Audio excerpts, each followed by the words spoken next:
Good morning, everybody. Look forward to seeing folks back in church this Sunday as we were able to meet together in person again. And trust that will be a really special time for you, whether you're joining with us in the church building or whether you're joining with us online. Services will continue to be made available online throughout this time and throughout Christmas and into the new year. Also, just a reminder, I do want to get those pictures of Christmas lights. Haven't had that many come in yet, so if you can get a picture of your Christmas lights inside or outside your house and send them to me on WhatsApp, we'll try and put those together. And then we are thinking of doing some carol singing as well, which we're allowed to do in a socially distanced way, and we're going to be doing that Thursday night down at Nash's, so there are a few folks involved in that, and we only need a small group, obviously, but if you would like to be involved, please do let me know. We're continuing looking at John's Gospel, John chapter 1, this prologue in John's Gospel, and this is what we're thinking about, this amazing truth of what happened at Christmas as John shares it with us. And now we get to, if you like, what is the central verse. So let me read to you John chapter 1, verses 1 to 14. In the beginning was the Word, and the Word was with God, and the Word was God. He was in the beginning with God. All things were made through him, and without him was not anything made that was made. In him was life, and the life was the light of men. The light shines in the darkness, and the darkness has not overcome it. There was a man sent from God whose name was John. He came as a witness to bear witness about the light, that all might believe through him. He was not the light, but came to bear witness about the light.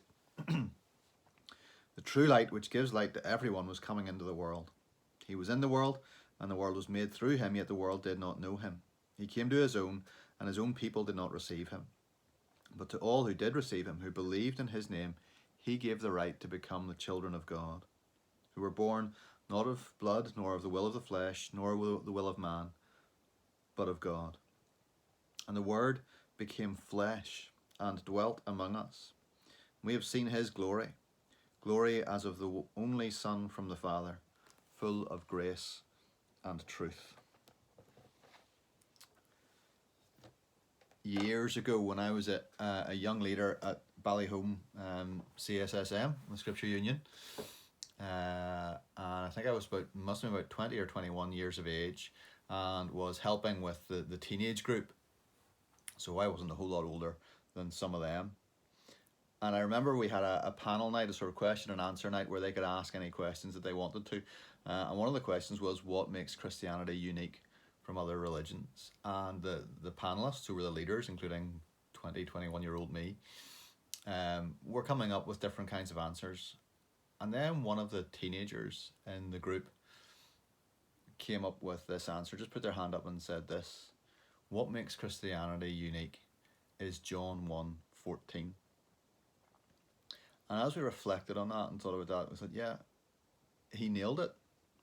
John 1:14 is what makes our faith distinctive, different from any other. Because in John 1 verse 14, we have encapsulated in one verse the incarnation of the Son of God. Incarnation is one of those big theological words, which simply means becoming flesh, enfleshment, if you like, is one way of putting it. That God becomes fully human without ceasing to be fully God. That these two natures, divine and human, are fully expressed in one person, Jesus Christ. That's what makes Christianity unique, the person at the center of our faith. But what does it mean? It means that Jesus has a real human body, that he experienced tiredness and hunger and pain, all those things that are common to us in our human experience. that he had human emotions, that he wept at the tomb of a friend, that he felt anger when he saw his father's house being turned into what he described as a den of thieves, that he was angry at the hypocrisy that he saw around him, and that he experienced times of joy and happiness as well with his disciples, with his friends. Jesus was obviously a good person to have at a party because he kept getting invitations. So he enjoyed time with people. But while he had all those human experiences, he was still fully God. God was in the manger. God growing up on the streets of Nazareth with the other children. God working in the shop, the carpenter's shop. The one who created stars in the heavens, building tables and chairs. God sleeping in a boat in the middle of a storm. God hanging on a cross. At the same time as being fully human, he is fully God. And he dwelt among us. The literal translation is pitched his tent among us. And that's a reference back to the tabernacle, the sign to God's ancient people that he was with them as they journeyed through the wilderness. Now that tabernacle sign is replaced by Jesus. He is the sign that God is so completely with us. He understands us. He walks with us. He cares about us. He goes through our trials and troubles with us. He knows what it is to be human in every way except for our sin. And in him we see the glory of God. When people talked about the glory of God in the Old Testament, they saw it as something to shy away from, to hide their faces from. They couldn't look at God and live. We see the glory of God, we're told here, revealed in Jesus. When you look at Jesus, you see the glory of God, the God-man,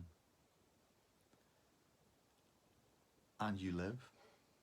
In fact, when you look to Jesus, when you look to the one who is God in human flesh, when you put your trust in him,